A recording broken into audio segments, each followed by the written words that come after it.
Nesse domingo, nesse sábado, no qual já celebramos o domingo, nós iniciamos a 21ª semana do tempo comum.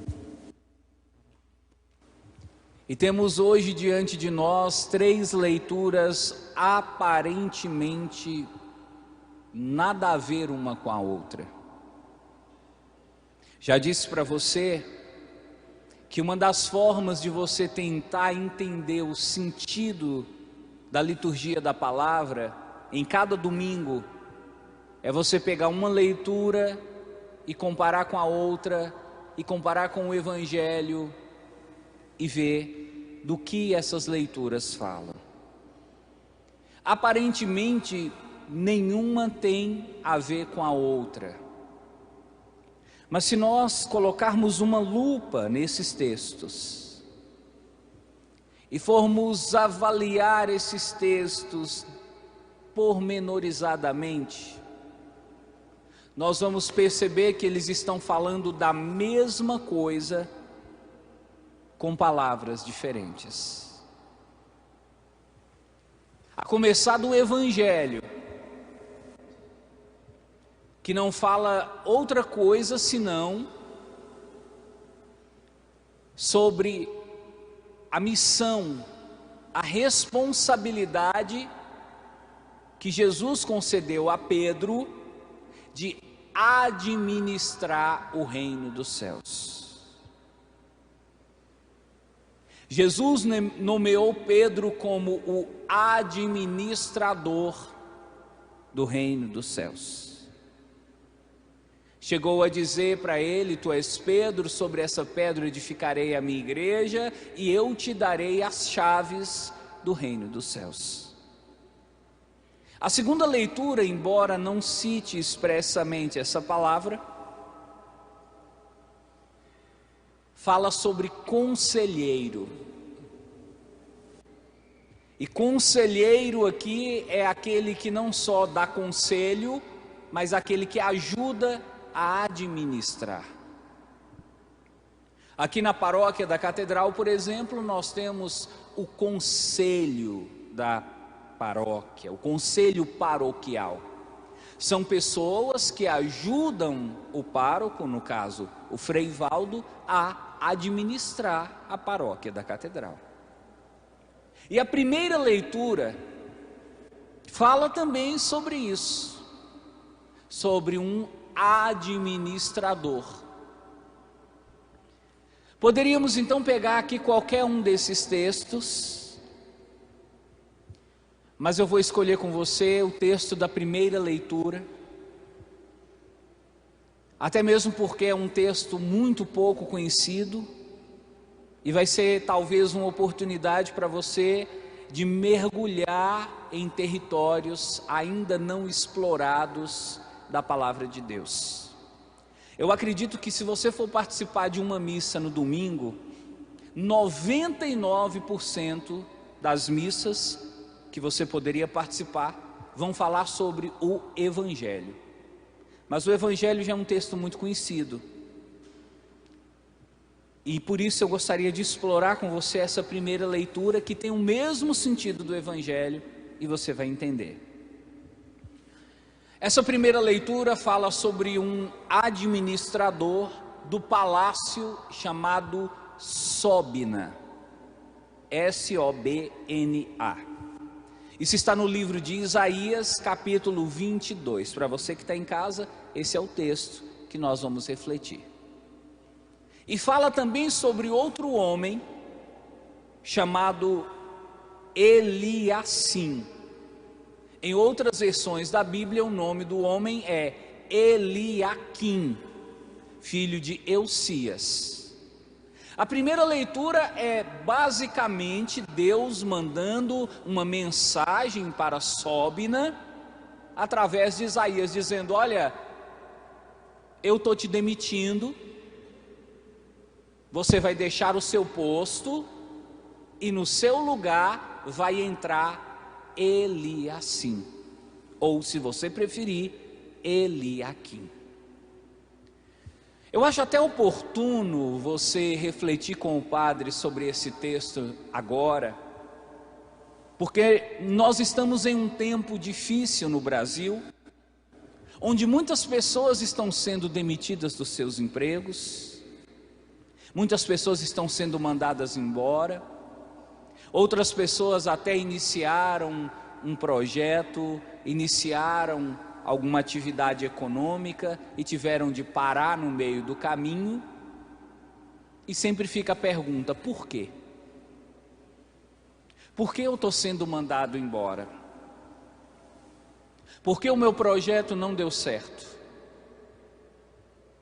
Por que a minha atividade comercial não vingou? Por que a minha loja não foi para frente? Por que o meu projeto pessoal não deu certo? Por que o meu sonho se frustrou? A resposta você vai encontrar quando você analisar comigo a figura desse homem chamado Sóbina. Sóbina hoje deve ser para você e para mim o exemplo do que pode acontecer na nossa vida se nós não tomarmos cuidado.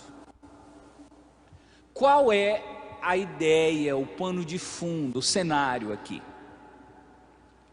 Você deve se lembrar que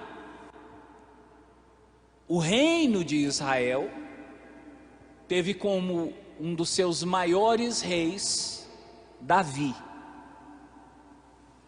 Foi Davi que venceu o gigante Golias. Amém?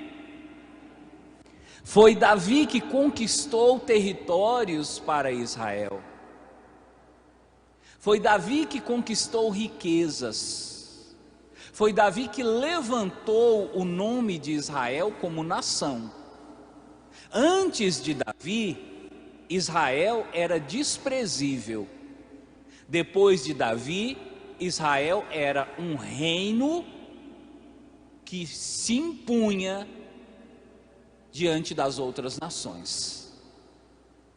Davi conquistou respeito, Davi conquistou riquezas, Davi conquistou um exército, e quando veio o filho dele, Salomão, essas riquezas se multiplicaram ainda mais. Por um bom tempo, o reino de Israel foi considerado o mais rico e poderoso de todo o Oriente. E eles precisavam de um lugar onde guardar toda essa riqueza. Davi então construiu seu castelo, e dentro do castelo havia um compartimento onde eles guardavam todo o ouro, todos os espólios que eles obtinham nas guerras. Então a ideia era assim, Davi ia enfrentar uma guerra contra um povo X. Se Davi vencesse a guerra, todas as riquezas do povo ele pegava para Israel. E Davi vencia tudo. Davi era o guerreiro mais poderoso da região. Então ele acumulou muita riqueza para Israel. Essa riqueza foi colocada em um lugar que foi denominado pelo nome de tesouro. Era o local onde estavam guardados os objetos preciosos, as moedas, o dinheiro, tudo o que Israel conseguia. E eles nomearam então um conselheiro para cuidar desse dinheiro. Na verdade mesmo, o termo utilizado era mordomo. Aí você diz, nossa, mordomo? Quando a gente fala de mordomo aqui no Brasil, a gente lembra de empregado, lembra daquele que fica como um garçom. Mas mordomo, na Bíblia, significa administrador. Mordomo é aquele que administra. Davi então teve uma ideia muito lógica. Se nós temos esse monte de riqueza, nós temos que colocar uma pessoa para administrar isso para a gente. Porque senão, nós vamos perder o controle, nós não vamos saber como empregar esse dinheiro e vamos prejudicar o nosso país. E essa pessoa que assumiu a responsabilidade de cuidar do tesouro de Israel, o mordomo, passou a ser uma das funções mais importantes no reino de Israel. As pessoas costumavam dizer assim: olha, se você está precisando de alguma coisa e o mordomo disser que sim, então é sim. Se o mordomo disser não, é não, porque ele tem a chave. O mordomo tem a chave da casa de Davi. É o mordomo que cuida do tesouro, ele tem acesso a toda a riqueza. Então, quando o mordomo diz que sim, é sim. Quando ele diz não, é não. Então, o mordomo, ele adquiriu uma autoridade incomparável, só comparável com a autoridade do rei. E depois que veio Davi, depois que veio Salomão, depois que vieram outros reis, foi nomeado como administrador do tesouro de Israel um sujeitinho chamado Sobna. Repita esse nome. Olha só o que significa essa palavra Sobna. Significa vigor. Você já começa então a perceber que, como essa função era muito importante, não poderia ser entregue para uma pessoa qualquer. Você sabe disso. Dinheiro é algo muito perigoso para você entregar nas mãos de qualquer um. E os reis em Israel decidiram então: vamos entregar nas mãos de uma pessoa que tenha vigor, na mão de uma pessoa que possa empregar esse dinheiro para a gente, de maneira a enriquecer ainda mais o nosso povo. Era Sobna. Se ele tinha qualidades, claro que tinha. Se ele era uma pessoa de caráter, claro que era.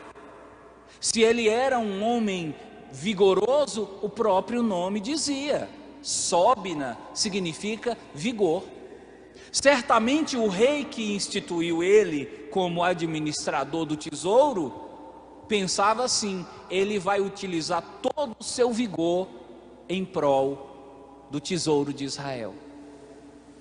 E de fato, Sobna certamente agiu de maneira muito prudente.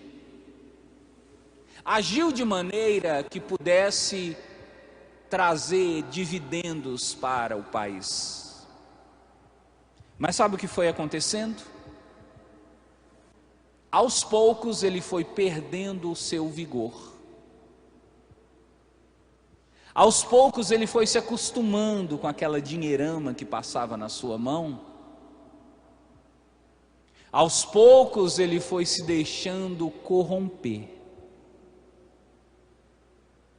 E ele, que tinha a função de pensar no país inteiro, começou a pensar: e se eu utilizasse um pouquinho desse dinheiro para melhorar a minha vida? E se eu utilizasse um pouquinho desse dinheiro para comprar uma casa para mamãe, para papai? E se eu utilizasse um pouquinho desse dinheiro para comprar uma fazenda para mim? É a tentação que nós estamos vendo acontecer com os políticos no Brasil.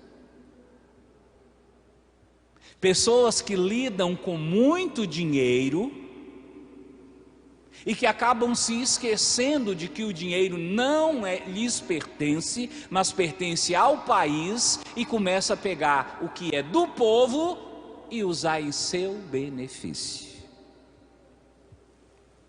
Sóbina então começou a fazer isso. O texto aqui resumiu toda a história dele em poucos versículos. Mas se você for pegar o capítulo 22 de Isaías e ler por inteiro, você vai perceber que Sóbina se preocupou até com a sepultura onde o corpo dele seria colocado quando ele morresse. Ele mandou construir com o dinheiro do tesouro de Israel uma sepultura para ele no alto da montanha. Uma sepultura finíssima, caríssima. Já pensando nisso, quando eu morrer, eu quero ser enterrado num lugar luxuoso. E aí entra o texto de hoje. Deus mandando Isaías dar um recado para ele, dizer para ele: Sóbina, Deus não quer você mais. Acabou o seu tempo, chega. Deus se cansou de você. Deus mandou dizer para você, Sóbina: eu vou te destituir do cargo, eu vou te demitir da função que você ocupa. Eu vou colocar outra pessoa no seu lugar, e a túnica que você veste, essa pessoa quem vai vestir.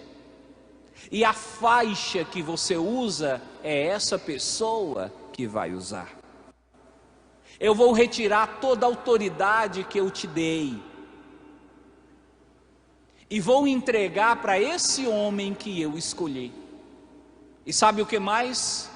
A chave da casa de Davi, a chave do tesouro, eu vou tirar das suas mãos e vou entregar para esse meu servo. Aqui na Bíblia, o servo que ocupou o lugar de Sóbina se chamava Eliacim. Mas se você for pegar o livro de Apocalipse, você vai perceber que, na verdade, a chave da casa de Davi foi entregue para Jesus, porque Jesus diz em Apocalipse 7, eu sou aquele que trago nas mãos a chave da casa de Davi. E olha o que acontece no Evangelho, Jesus entrega essa chave para Pedro. Poderíamos aqui fazer uma homilia utilizando tudo isso, mas eu não quero bagunçar sua cabeça com tanta informação. Eu quero só mostrar para você o que aconteceu com Sóbina e tentar descobrir com você o porquê que tudo isso aconteceu. Sóbina teve tudo e perdeu tudo. Sóbina foi grande e se tornou pequeno. Sóbina foi importante e terminou a sua história como alguém desprezível. Por quê? A mesma pergunta que você talvez esteja se fazendo em relação à sua vida pessoal. Por que eu fui mandado embora? Por que a minha lojinha não foi para frente? Por que meu projeto não deu certo? Porque eu tive de parar pelo caminho? Porque eu me frustrei, eu caí, eu me perdi. Sóbina vem dizer para você, talvez o principal motivo da sua queda, da sua demissão, seja esse: falta de vigor. Querido, eu preciso dizer uma coisa para você, eu quero que você não fique triste e nem se ofenda com o que o padre vai dizer. Nós estamos em tempo de crise, amém? Amém. Nós estamos passando por momentos difíceis na economia, amém? Amém. Mas para os funcionários que se destacam no seu emprego, para aqueles que trabalham bem, não falta serviço. Empresa nenhuma é doida de demitir os seus melhores funcionários. Na hora da crise, os que são demitidos são os que estão tendo um rendimento inferior, são aqueles que não destacaram, são aqueles que não demonstraram muito crescimento, são aqueles que não conseguiram se encaixar direitinho na função.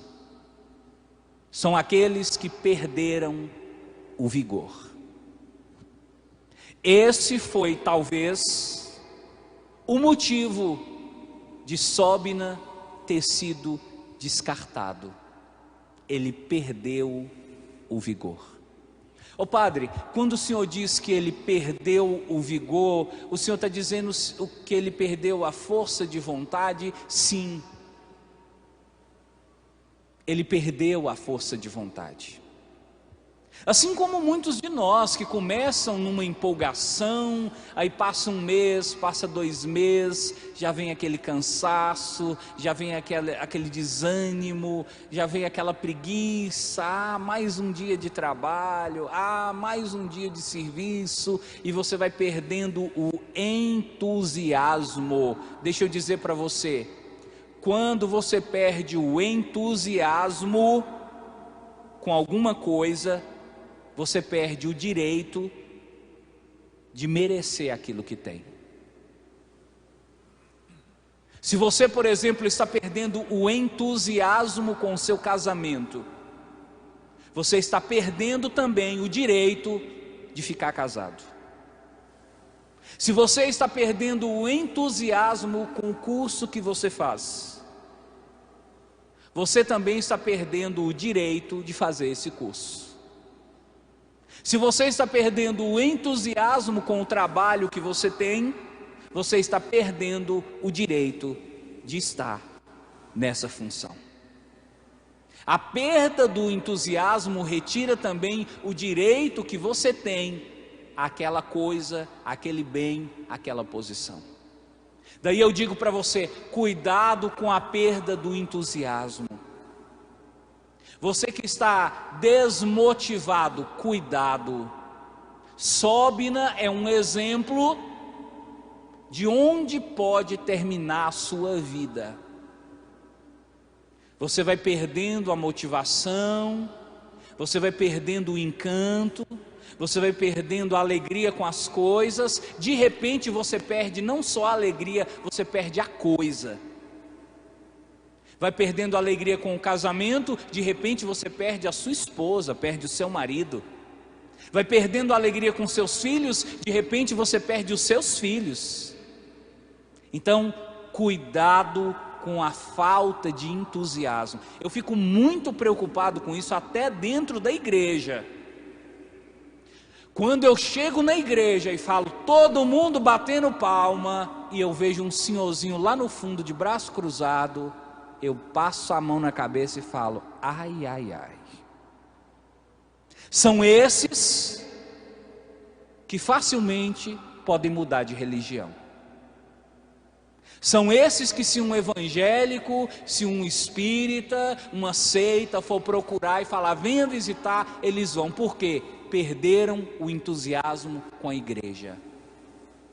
Cuidado com a falta de entusiasmo. Isso retira de você bênçãos e retira de você direitos às coisas que você tem. Você que é casado, está perdendo o entusiasmo com a sua esposa, com o seu marido, cuidado, qualquer hora começa a nascer uns galinhos na sua cabeça. Cuidado. Você que trabalha numa empresa e está perdendo o entusiasmo na empresa, cuidado, qualquer hora seu patrão pode te chamar para uma conversa. Cuidado. E até em relação a Deus, você que está perdendo o entusiasmo com a fé, não quer saber de rezar, não quer saber de igreja, não quer saber de participar da missa, não quer ler uma Bíblia. Cuidado, querido. A qualquer hora, o inimigo de Deus pode passar uma rasteira em você. Então, Sóbina hoje para você é um exemplo de que você deve procurar ser uma pessoa entusiasmada com o que faz. Você não deve achar que o que você tem, você já tem e não precisa preocupar. Não. O que Deus te deu, o que foi colocado nas suas mãos, precisa ser trabalhado, precisa ser melhorado, precisa ser conquistado a cada dia, senão vem outro e ocupa o seu lugar. A vida é assim. Se você não valoriza o que tem, alguém ocupa o seu lugar para te mostrar o valor que aquilo tinha.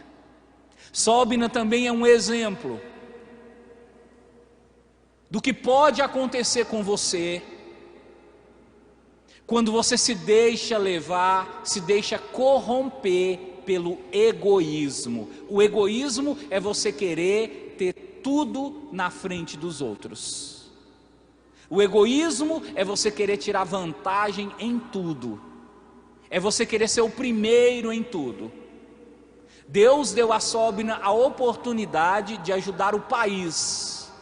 Ele disse: não, eu vou ajudar a minha família, eu vou me ajudar. Olha o que está acontecendo no Brasil com esses políticos, olha o que está acontecendo no Brasil com esses empresários. Eles receberam a oportunidade de ajudar muitas pessoas, mas eles estão querendo ajudar somente a si. Sabe o que está acontecendo? A Lava Jato está derrubando um por um. Aliás, por mais que muitos não concordem, vamos dar uma salva de palmas para a Lava Jato?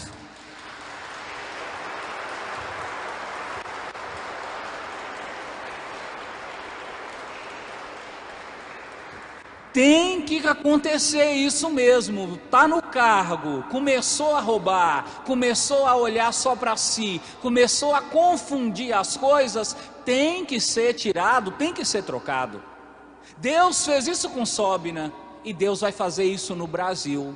Eu quero profetizar no nome de Jesus Cristo que todos os políticos que assumirem o poder no nosso país e que não olharem para o povo, que não ajudarem o povo, que tenham o mesmo destino de Sóbina, que sejam esquecidos e trocados, e que tenham uma página escura na sua biografia, porque receberam a chance de fazer e não fizeram. Então, querido, a história de Sóbina pode ser ou não a história de cada um de nós. Talvez você diz assim: padre, não pode acontecer comigo porque eu nunca recebi uma grande responsabilidade. Você recebeu a responsabilidade de cuidar da sua família. Você recebeu a responsabilidade de cuidar dos seus pais, de cuidar dos seus irmãos, de cuidar dos seus filhos. Isso é uma responsabilidade. Se você cruza os braços, se você ao invés de pensar neles, fica pensando só em si, Deus vai cobrar isso de você. E você vai perder também aos poucos sua família. Quando você quiser procurar sua família, a sua família vai estar longe de você, porque você não cuidou, você não amou, você não valorizou aquilo que Deus te deu. O que aconteceu com Sóbina deve ser um exemplo para você. Cuide daquilo que Deus colocou em sua mão. Se você tem uma plantinha para cuidar, cuide dessa plantinha, porque essa plantinha, por mais desprezível que seja, ela pode te dar flores, se você regá-la direitinho. Deus te deu filhos, cuide dos seus filhos. Deus te deu marido, cuide do seu marido. Deus te deu esposa, cuide da sua esposa. Não fique cuidando da vida dos seus vizinhos, porque Deus não te deu a vida dos vizinhos para cuidar. Cuide da sua vida, da sua casa, das suas coisas. Deixa a vida dos vizinhos para lá, não diz respeito a você. Cuida do seu emprego, cuida da sua igreja. Não venha para a igreja de qualquer jeito, não venha por vir. Se for para vir por vir, fique na sua casa.